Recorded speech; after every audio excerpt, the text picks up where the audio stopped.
It's the 77 WABC News Hour. Talking the news with Noah Layden. All the news you need to know with Joe Nolan, traffic, Justin Ellick, sports. And now, Talking the news with Noah on 77 WABC. Yes, that's me. Good morning. It is Wednesday, August 20th. Your forecast from the 77 WABC Weather Center. Clouds this morning. Showers likely this afternoon. The high just going to be 73. And then tonight and overnight rain, low 64. Thursday will start off with morning showers. Then the afternoon, the sun reappears, high 74. If you're walking out the door with us right now, 62 cloudy in Northport out on Long Island, 67 partly cloudy in Freehold over in New Jersey, and it's 64 and partly cloudy right outside our Midtown studios. The top 5 at 5. Aaron is ruining vacations at beaches across the tri-state. A Bronx mom begs New Yorkers to help find the man who raped her daughter. There was a huge gang takedown on Long Island. We're learning more about a case of malaria in New Jersey. And a little girl comes face to face with a bear. We'll get into those stories, but first start 5:01, where leaders in New York, New Jersey, warning beachgoers stay out of the water because of dangerous rip currents generated by Aaron. Rip currents typically, of course, form around breaks and sandbars, near jetties, piers, and they turn the ocean a lot darker and potentially deadlier. So warnings from leaders here in New York, warnings from leaders in New Jersey. These are life-threatening rip currents. It's not anything normal. You should not be in the water. Yeah, that's an Asbury Park lifeguard. Says just because you can identify a rip current doesn't mean you should risk going into the water over the next few days. Even the best swimmers, their warning can be pulled under, out to sea in a matter of seconds. Of course, we've had the drownings, a number of them across the tri-state this summer. I was hoping to have a fun time with my cousins and go in the water, but now we can't go in the water, and it's really sad. Yeah, you can imagine if this is your beach week at the shore or on Long Island where you rented a pricey house. It hasn't been totally ruined. The weather's perfect. It's just not perfect to go into the ocean. And so that is going to increase wave heights, right? Up to some estimates put it around 13 feet above normal. That's a DEP commissioner talking about what Aaron will do with the strong winds at the Jersey Shore. Of course, it's great weather for surfers when you hear that kind of weight height. Here's Governor Phil Murphy. Don't go in the water. I don't want to be the Amityville mayor in Jaws, but the fact of the matter is I think going in the ocean for the next number of days is something you got to avoid. Okay, that's through Friday. That's what they're saying. Hurricane Aaron remains a large storm out in the Atlantic, packing winds 110 miles an hour as it moves towards the U.S. Now, it's not going to hit us. It's going to be off the coast. Correspondent Aaron Gilchrist is in the Outer Banks of North Carolina this morning. Evacuation orders are already in place here for Ocracoke Island and Hatteras Island on the Outer Banks of North Carolina. The tourists are already gone for the most part. Residents are now being told that they need to get out today. But just to tell you how strong it is, it's not going to make landfall in North Carolina, but they're still telling people to get out of the way. They don't believe there's going to be a major impact. If there is, they're ready for it. We're told they've hunkered down with fresh water, with food. They're prepared potentially to go without power, they say, and they're prepared to do that at least for several days in some cases. Yes, so those red flags will be out at beaches down the Jersey Shore, out on Long Island, here in the city, warning people that's not a good time to go into the water through at least Friday because of those rip currents. 5:03. If the MTA gets its way, moves forward with its plan to raise fares, New Yorkers will fork over $3 to ride MTA buses, trains. That'll begin in January. The proposed increase would also make it more expensive to reach the MTA's weekly fare cap. That's what gets you those free rides after the first 12 trips in a week. The cap would rise from $34 to $36. Increases also on the LIRR. Metro North will go to close to 5 to 8%. And even tolls on major crossings, MTA crossings, will go up about 8%. So last night, they began the public hearings on this, where you and I get to show up and talk about the fact that we can't afford this and we don't want this. Of course, they listen to us and then they do whatever the hell they please. But here were some of the people at this hearing last night in Brooklyn. In the richest city in the world, none of this is necessary. So us standing here, passionate, here deep, this is because our lives are on the line. So think about that and the decisions that you're making with the power that you have absorbed from us as we're out here struggling. Suburban riders, many who take commuter trains, subways, will take the biggest hit. So like from Hicksville, a monthly ticket will cost roughly $300 and one-way fare will top $15. It won't be much better if you're coming on Metro North from a place like White Plains, where the monthly ticket now $270. The one-way fare will go to $14. Drivers on the Verrazano, East River crossings, they'll be hit too. He has Easy Pass tolls hitting roughly $7.50 and $12 without Easy Pass. So that's what got people motivated to show up at this hearing in Brooklyn. Working class New Yorkers are caught in an affordability crisis. Food, rent, childcare, and many other things. There's some very basic necessities that we need to live in this city, transportation being one of them. Of course, a lot of people are saying, wait a minute, why are you raising the fare when you're doing congestion pricing? You're raising all this money from congestion pricing, like $12 billion that are supposed to go to the subways and buses. Well, here's Jan O'Lieber, the CEO of the MTA, who I guess apparently saying that that's just not enough. But we have to make the budgets balance, and that's why these small incremental increases every year are so important. Rider satisfaction levels way up. Okay, so the entire proposal is expected to be voted on by the MTA board after they hear from us during those 3 public hearings. I don't know that I've ever come up with a time where after the public hearings, the MTA board goes, oh, you know what, you're right. It's too expensive. We're not going to pass this. Just know fare hikes coming January 1 in New York City. There's been an arrest in 8-year-old murder up in the Bronx. Jonathan Odenthal was arrested Tuesday, and the 31-year-old homeless man was charged with the murder of Cindy Diaz in January 2017. The early evening shooting happened outside a convenience store at 2012 Boston Road in the West Farm section. The 48-year-old Diaz was shot twice in the chest and arm, and reporting from the Times says an 18-year-old man was shot in the arm. No charges yet connected to his shooting. That 2017 report says police thought Diaz may have stopped at the store before she was shot and killed. Andrew Whitman, NBC News Radio, New York. WABC News Time 5:08. New York City's war on rats apparently has been working. Mayor Eric Adams says the city's war on rats has brought reported rat sightings down 8 straight months, which is when the city's residential garbage containerization requirements went into effect. You would never get rid of the rat population if you didn't get the garbage bags off our streets. We've done that. We're now going to move towards the next phase is 100% containerization. The Sanitation's highway unit has also removed more than 15 million pounds of litter and debris from highway shoulders and medians. I'm Lisa Ritchie for 77 WABC News. Lots of lawmakers across the country, including some in our area, receiving letters over the last few days from the Attorney General, Pam Bondi, that threatens arrests of officials and law enforcement officers that don't help with federal immigration enforcement in their towns and cities. One of the people to receive these letters, Washington Governor Bob Ferguson, and he responded to it yesterday. Washington State will not be bullied or intimidated by threats and legally baseless accusations. Governor Ferguson says Washington's bipartisan law limits the use of state and local resources for federal immigration enforcement. That's the case in a fair amount of cities and towns across the country, too. Her letter threatens me, police officers, state troopers, sheriffs, judges, and other officials with prison time. If Pam Bondi really believed Washington stays in conflict with controlling federal law, she would make some effort to explain that. She did not because she cannot. He says he'll fight back against any chance of anybody, any of his lawmakers, at least in Washington State, being arrested. 5:10, the White House touting hundreds of arrests made during President Trump's crime crackdown in D.C.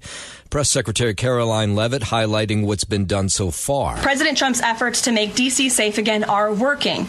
There have been a total of 465 arrests since the start of this operation on Thursday, August 7th. 52 of those arrests were made just Monday night. There were a total of 52 arrests, including the arrest of an illegal alien MS-13 gang member with convictions for DWI and drug possession. Thanks to President Trump's leadership and the outstanding work of both federal and local law enforcement, dangerous gang members like the one picked up last night will not be allowed on the streets of our nation's capital. And the Justice Department is investigating whether Washington, D.C. police manipulated data to make crime rates appear lower there. The chairman of the D.C. Police Union, Greg Pemberton, claims officers were told by their superiors to report crimes as lesser offenses. Inevitably, you'll have a captain or a commander or sometimes a lieutenant show up on the scene and advise them to take a report for a lesser offense. Two senior law enforcement officials confirmed the investigation, shared that it's being run out of the office of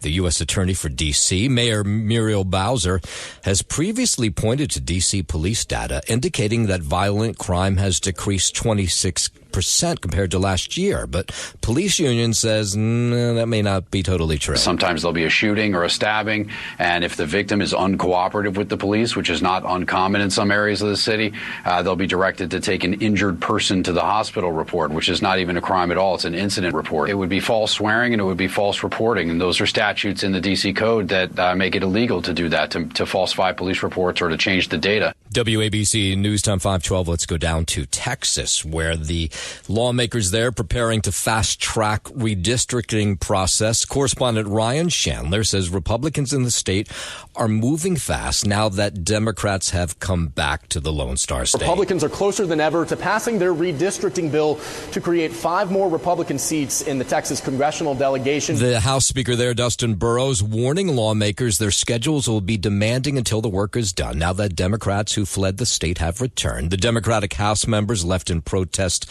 of a special session that was called by Governor Abbott to push through Republican-drawn House map where the GOP would potentially gain about 5 seats. But they came back Friday after securing an agreement to adjourn the first special session last Friday, but they're not getting out of this. The Speaker of the House allowing Democrats to leave the House chamber only on the condition that they submit to 24/7 monitoring from an individual DPS officer until the House reconvenes on Wednesday. And the legislature was moving pretty quickly to pass some bills in this special session yesterday. They passed legislation that slaps restrictions on bathrooms and locker rooms in state-owned buildings. Safety and privacy are common sense. The ban will prevent transgender people from accessing the facilities that are designed for females. 513, meanwhile, California pushing back, saying they're going to do redistricting there to counter what happened in Texas.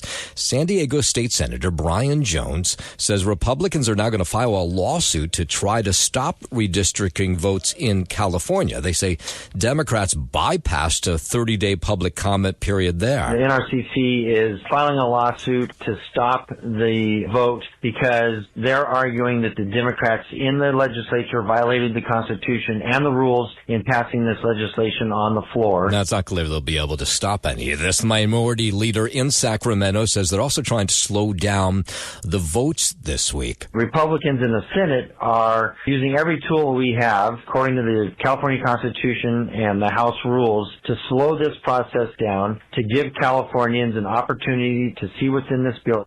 It's 338 pages that they put into print yesterday morning and then voted on yesterday afternoon for the first time. And there's no way any of those senators that voted for it actually read it or are familiar with what the details of it actually are. Now, here in New York, Governor Hochul has threatened to do the same thing, to do redistricting to counter what has taken place in Texas. So far, no real movement on that. In a moment, we will go back down to Washington, get the latest on whether this meeting between Ukraine, Russia, Putin, and Zelensky and Donald Trump will actually take place. We'll talk about that in just a moment. But first, 5:15, let's head over to the 77 WABC Sports Desk.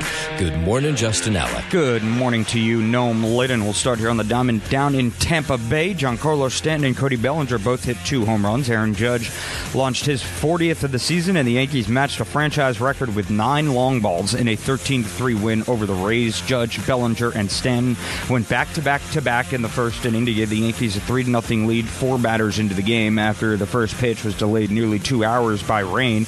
New York also hit 9 home runs in its second game of the season, a 20-9 7-9 victory over Milwaukee on March 29th at Yankee Stadium, and they became the first team in Major League history to hit back-to-back-to-back homers in the first inning 3 times in one season, also on March 29th. And on April 29th, Jose Caballero connected twice for his first career multi-homer game. Jazz Chisholm Jr. and Ben Rice also went deep for the Yankees, who won their 4th straight and looked awfully comfortable in a road game at their spring training home. Bellinger finished 4 for 5 with 3 RBI. Carlos Rodon earned the win, allowing 2 runs in 6 innings. Judge became the 4th Yankees player with at least 4 40-homer seasons, joining Babe Ruth, Lou Gehrig, and Mickey Mantle. Up next for the Yankees, now in sole possession of second place in the AL East, 5 games back to the first place Toronto Blue Jays, and a game up on both Boston and Seattle for the AL's first wildcard spot. The rookie Cam Schlittler will get the start in tonight's middle game of this 3-game series against the Rays. First pitch from Tampa is scheduled for 7:35. In Washington, D.C., David Peterson dominated the Nationals again. Mark Vientos homered for the second consecutive game, and the Mets pounded the Nationals 8-1 for their 3rd straight victory. Peterson, who blanked the Nats on June 11th in New York for his first career shutout, extended his scoreless streak against Washington to 25 innings dating back to last season. He finally allowed a run when Dylan Cruz led off the 8th with a triple and scored on a double play grounder. The only Mets starter who has reliably pitched deep into games, Peterson finished at the 8th. He allowed 4 hits, struck out 10, and walked 1. Juan Soto hit his 31st homer. Jeff McNeil homered and drove in 3 runs, and Brett Beatty also went deep for the Mets, who may be breaking out of a funk that began in late July. New York had lost 14 of 16 before this run of 3 wins. Peterson worked 6 or more innings for the 16th time. Clay Holmes, 7, has the next most, such outings on the Mets. Up next for New York, now 5.5 games back to Philadelphia for first place in the division, and still a game up on Cincinnati for the 3rd and final NL wildcard spot. Kodai Senga will get the start in tonight's middle game of this 3-game set against the Nats.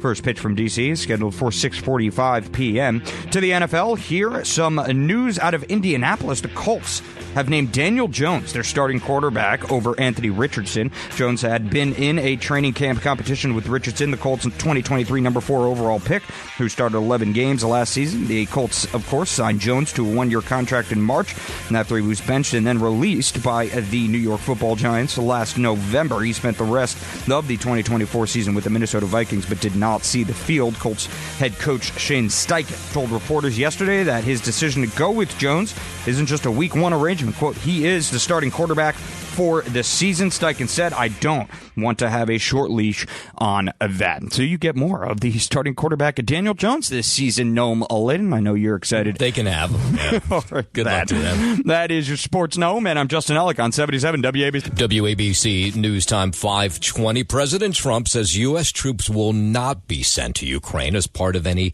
security guarantee. Correspondent Nick Harper has more. President Trump said that Europe would front-load the majority of any future security guarantee, but the U.S. would be part in some capacity. Meanwhile, the president says he has sort of set up a meeting with Ukrainian President Zelensky and Russian President Vladimir Putin. It comes, of course, after Trump met with Zelensky and European leaders Monday at the White House, and after that summit last Friday with Putin in Alaska. Donald Trump says, you have my assurance. There'll be no U.S. boots on the ground in Ukraine. That as part of a possible security guarantee for the country to safeguard it against potential future attacks. Now, the president said this meeting between the three was sort of set up, and then you had the White House spokeswoman, Caroline Leavitt, saying that Vladimir Putin has now agreed to begin the next phase of the peace process. We finally have movement after years of deadly gridlock. No, we don't have any date just yet of when that may take place. Meanwhile, French President Emmanuel Macron does not believe Vladimir Putin is ready to make peace in Ukraine. Correspondent Kristen Walker has more. Now, Macron also said he wants to see an immediate ceasefire by Russia, something that, as you just heard, President Trump was not able to secure coming out of his summit with Putin in Alaska. Macron was actually quite pessimistic about it, noting Putin cannot be trusted and has broken almost every international agreement he signed in the last 20 years. 522, the Trump administration will now provide the House Oversight Committee with documents related to the Jeffrey Epstein case.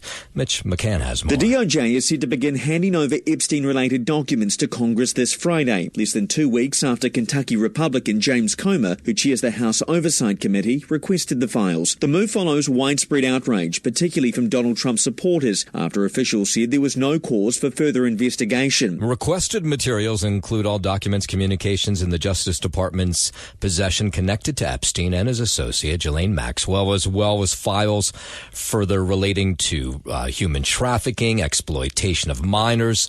Apparently a big package of paperwork is coming their way. But the issue is expected to resurface when they return to Washington early next month, likely adding to the president's political headaches. Comer says it will take the department time to produce all the records to ensure the identities of victims as well as any child sex abuse material are properly redacted. 523, the White House is now officially on TikTok. On Tuesday, the White House posted its first video featuring President Trump promising to deliver a better life for the people all across this nation.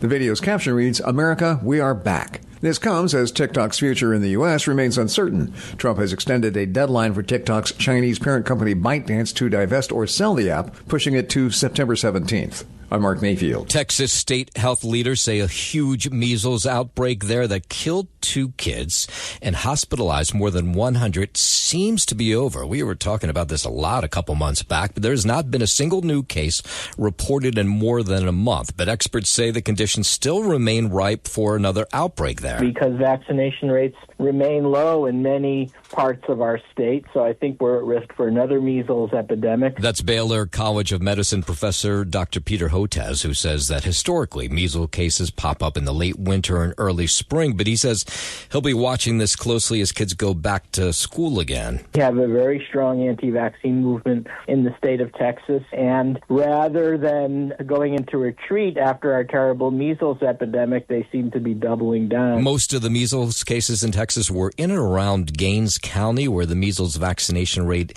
is one of the lowest in the Lone Star State.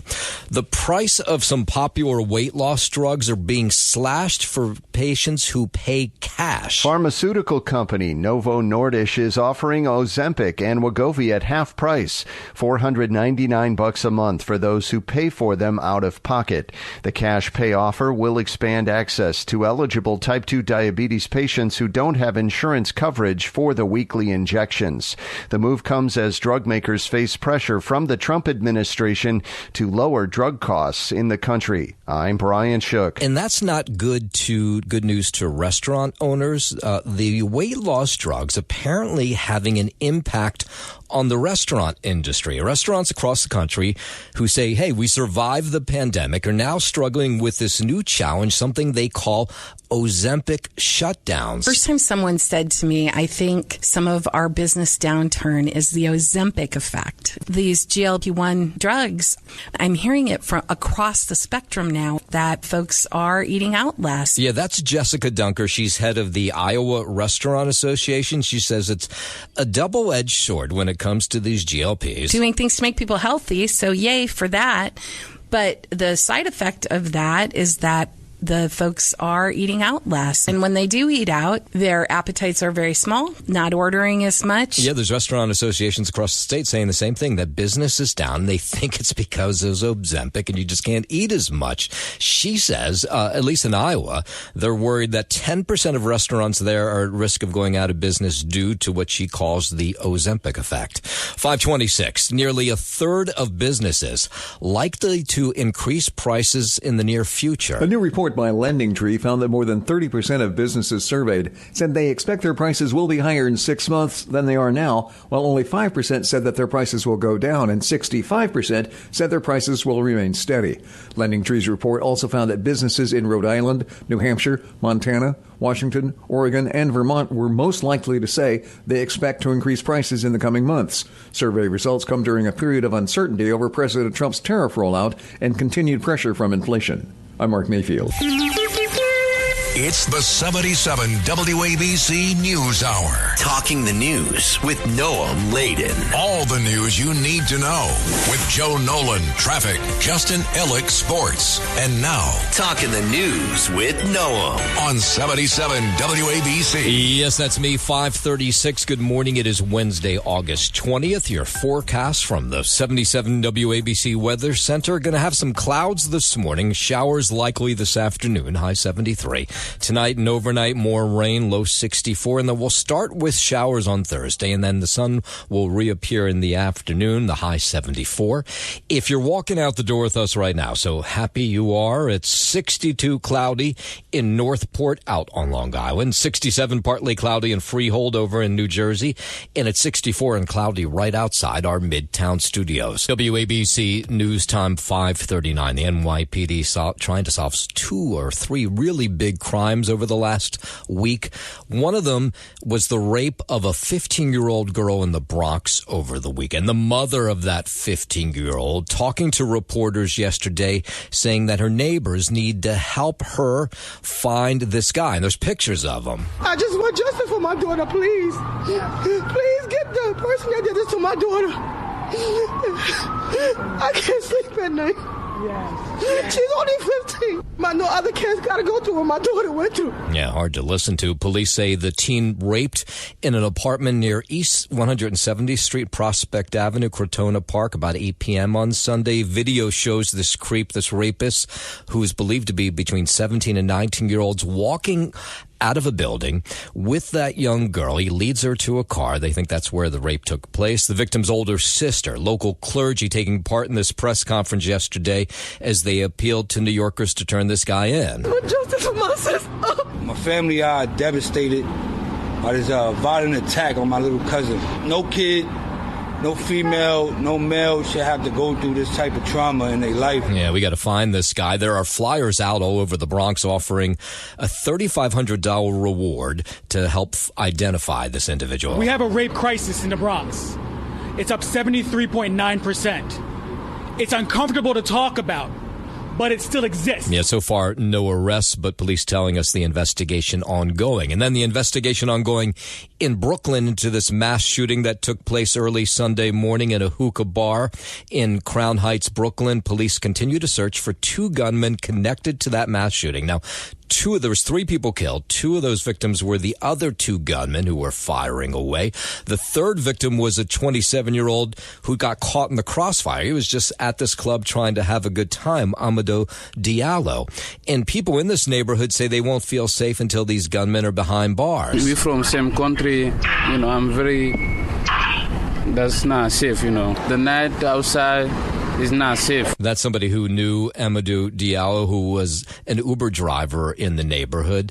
Monday night, they had an anti-gun violence rally, people gathering outside this hookah bar yesterday, which is still closed. Canvass this area every day, certain times of the day. We'll just be here more often now that this happened. That shocked me to the core when I heard that my nice neighborhood was infiltrated with such violence. Police say they do have a lot of leads in searching for these 2 gunmen who they think are also gang members. 5:42.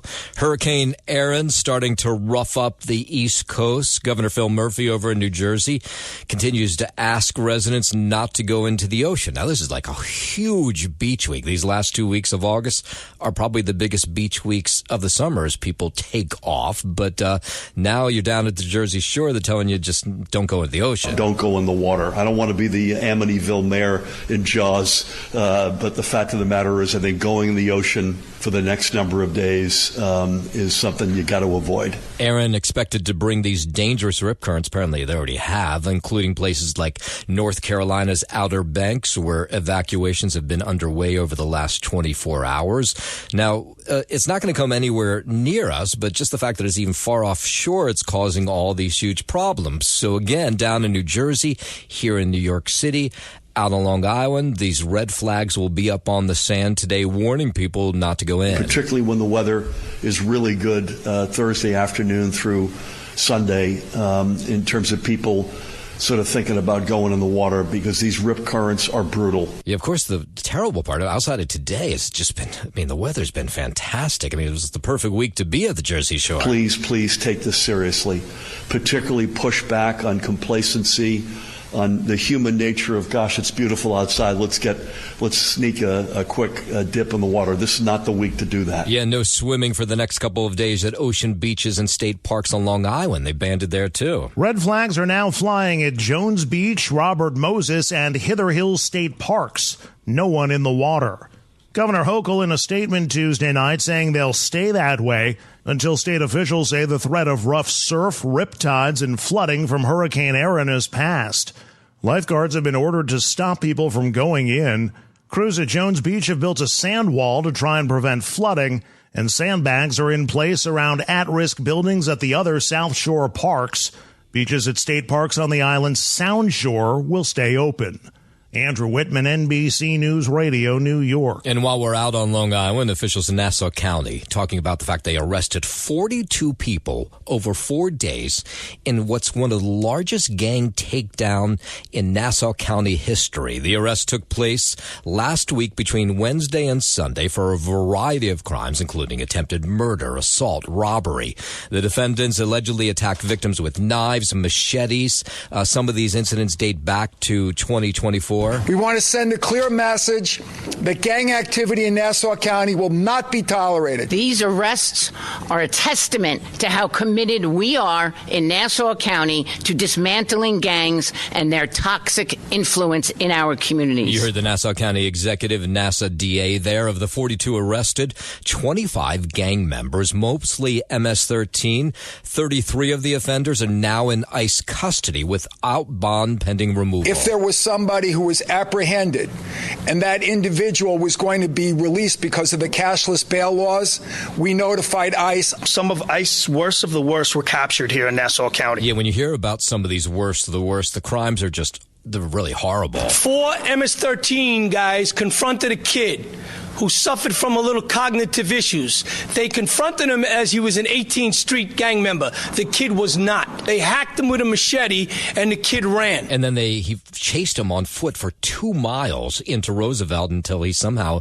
made it to safety. So again, all those off the street, 42 off the street, and a fair amount of them illegal immigrants who will likely be sent packing, which is not a bad thing. 5:45. Let's head over to the 77 WABC Sports Desk, and here's Justin Ellick. Thank you, Noah Maladen. We'll start down in Tampa Bay. Giancarlo Stanton and Cody Bellinger both hit 2 home runs. Aaron Judge launched his 40th of the season, and the Yankees matched a franchise record with 9 long balls and a 13-3 win over the Rays. Judge, Bellinger, and Stanton went back-to-back in the first inning to give the Yankees a 3-0 lead 4 batters into the game after the first pitch was delayed nearly 2 hours by rain. New York also hit 9 homers in its second game of the season, a 20-9 victory over Milwaukee on March 29th at the stadium, and they became the first team in Major League history to hit back-to-back homers in the first inning 3 times in one season, also on March 29th and April 29th to boot. Jose Caballero connected twice for his first career multi-homer game. Jazz Chisholm Jr. and Ben Rice also went deep for the Yankees, who won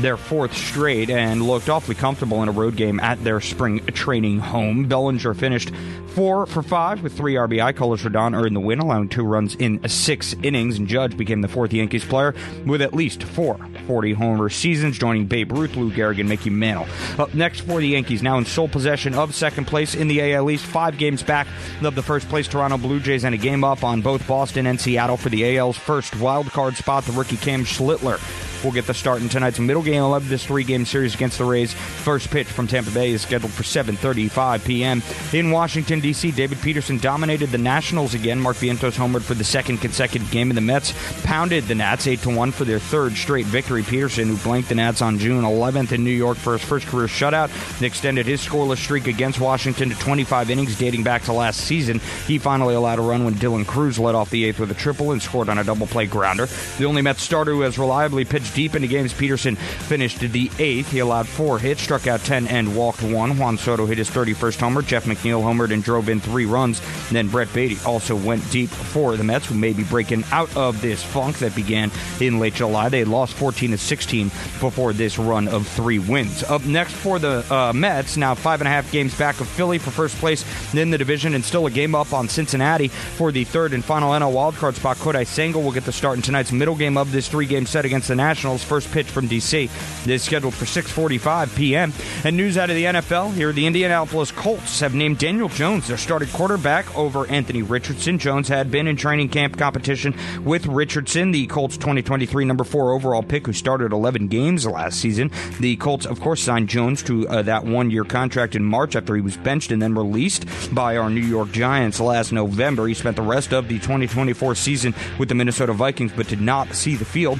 Colts head coach Shane Steichen told reporters yesterday that his decision to go with Jones isn't just a Week 1 arrangement. Quote, he is the starting quarterback for the season, Steichen said. I don't want to have a short leash on that. He was a terrible quarterback for the Giants, and they held on to him for way too long. But you know what's going to happen now. He's going to take the Colts to the Super Bowl. Of course. A little change of scenery. I mean, right. there's no better medicine in the world of sports than a change of scenery. I still think he's a terrible quarterback. But he'll take the Colts all the way. Watch, I mean, they'll at least make a playoff appearance. You'll see it. And then you get to see Danny Dimes, playoff mode once again. How about that? Yeah. All right, back to you, Noam. WABC News Time 5:51. We told you yesterday there is a case of malaria in New Jersey, which of course is the mosquito-borne disease, but it's with an individual who has not left the state. Now, there's been instances where people, or I shouldn't say the country, there has been instances where people get malaria when they go overseas. But this one, they're scratching their heads because this individual never left New Jersey. A mosquito living here probably would have bitten somebody who had malaria, who had acquired it from overseas, and then transmitted it to another individual who was living here. So that's a scientist who's trying to guess how the person got malaria. That mosquito bit somebody who had malaria, who had been overseas, and then gave it to this individual. But that's enough to freak out people in New Jersey. I don't think there's malaria in New Jersey, okay? Well, she's not freaked out. It's like another one of those things. I think we're okay. Okay, the health department watching this closely. This individual is in Morris County. Right now, the health department there is calling it an isolated incident. There are about 100 travel-associated cases of malaria reported in New Jersey each year, but this would be the first one where it was an individual who hadn't traveled overseas and got it from somebody who likely did. I'm out walking my dog multiple times a day, and I could get bit by a mosquito. I actually have mosquito bites right now that I'm scratching. I would say if I started to see more of those, I would be a little more concerned. I wouldn't lose my mind over just one, but I definitely want to hear more about it. So the health department in Morris County says there is a type of mosquito in New Jersey that carries malaria, but they say the risk of infection remains incredibly low, except for this one individual who got malaria. 5:42. Mayor Adams weighing in on New York City's move to ensure immigrants are not arrested while showing up to immigration court. The mayor says people need to be allowed to go through the legal process. If people are afraid of the legal process, then they will live in the shadows and people will prey on them. So he says that's why he's filed an amicus brief that sides with a lawsuit calling for putting a stop to the federal government's courthouse arrests. He says they'll cooperate with ICE when it comes to going after dangerous gangs and individuals, but he says children and families should be allowed to go through the proper steps to pursue what he calls the American dream. We will coordinate with you when we want to take dangerous weapons off our streets, but we should allow the individuals, children, and families who are trying to go through the legal process of pursuing the American dream, we should allow them to do so. When we had migrants and asylum seekers up to the tune of 237,000, we knew that we should put people through the process through free legal services. We advocated for TPS. We advocated for work authorization. And so we want people to go through the process. Democratic mayoral nominee Zohran Mamdani accusing his mayoral rival Andrew Cuomo of lying about his coordination with President Trump. Mamdani says Cuomo is seeking Trump's help to win in November despite his double-digit loss in the primary last month. It is par for the course for Andrew Cuomo. First, he publicly denies the New York Times reporting of the fact that he had a conversation with President Trump about this race. And now, when he's behind closed doors at a fundraiser in the Hamptons, he is willing to reveal the fact that he has, in fact, been in that communication and that there is a point of unity between him and the president, which is how to bring Republicans together to stop our candidacy. In fact, Politico reported that Cuomo was asked about drawing Republican votes away from the party's nominee, Curtis Sliwa, and he revealed that he thinks he can work with Trump. I don't think there's much of a difference between me standing up against Donald Trump and me standing up against Andrew Cuomo. These are two people who are in coordination, two people who are more comfortable with Republicans than Democrats, and two people who are willing to put the people of New York City last as they pursue their own ambitions. And New York One caught up with Mamdani yesterday. You know, I don't even know if you read this story, that apparently he, like Bill de Blasio, goes to cemeteries to walk around because nobody will bother him there. I guess maybe ghosts, but not people. I have been in about probably 6 or 7 cemeteries so far. They are all quite lovely, and I'm excited. There have now been many invitations to come to other cemeteries. I think it is the opportunity to walk outside, to think, to reflect, and it's mostly in the 10, 15, 20 minutes I might have between meetings to just have a moment to take in the city and to take in the challenge that we have. Yeah, he's not even mayor yet, or well, we don't know if he will be, but Mayor de Blasio apparently did the same thing. He used to walk through cemeteries so he could be not bothered by anybody.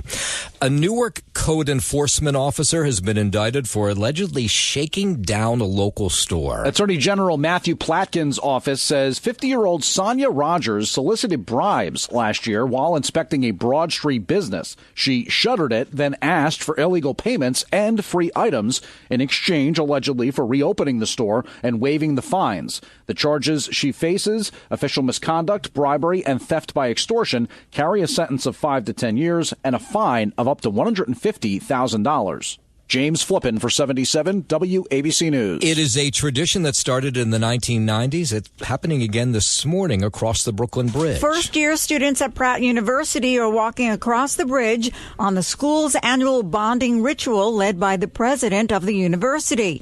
It's a way for them to all get acquainted and also to view the Chrysler building that was designed by former Pratt students. Queens College has its own Get to Know You Day on Monday with a concert by the rapper Cash Cobain, while NYU is renting out Radio City Music Hall next Tuesday for freshmen, where they watch an instructional show on how to build positive relationships with roommates. Lisa G., 77 WABC News. Now you know why NYU costs so damn much. And today is National Radio Day. I wonder if that means we'll get bagels and cake. Radio was invented in the 1890s and moved into most homes by the 20s. It was Chevrolet who first put them in cars in 1922, and we've been hooked ever since. Radio's our friend. We get up to date on local news and world events. We sing along, shout opinions, win concert tickets, and stay close for emergency updates. Nielsen Media Research says 88% of us listen every week, and for that, we thank you. I'm Bree Tennis. All right, 5:57, traffic, transit on the 7s. I guess happy National Radio Day,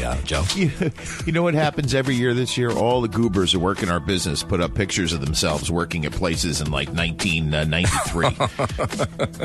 I have to go check that out. It happens every year. So should I expect one from you? No, I don't know.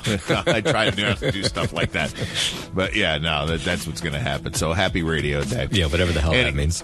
Whatever that means, right. Thanks for listening to the News Hour with Noam Laden. You can hear the News Hour with Noam Laden weekday mornings at 5 on 77 WABC. If you like the podcast, share it with your friends and listen anytime at WABCRadio.com and download the WABC Radio app. Hit that subscribe button on all major podcast platforms. Plus, follow WABC on social on Instagram, TikTok, Facebook, and X. See you next time for a new episode so you never have to wonder. What the heck is going on here?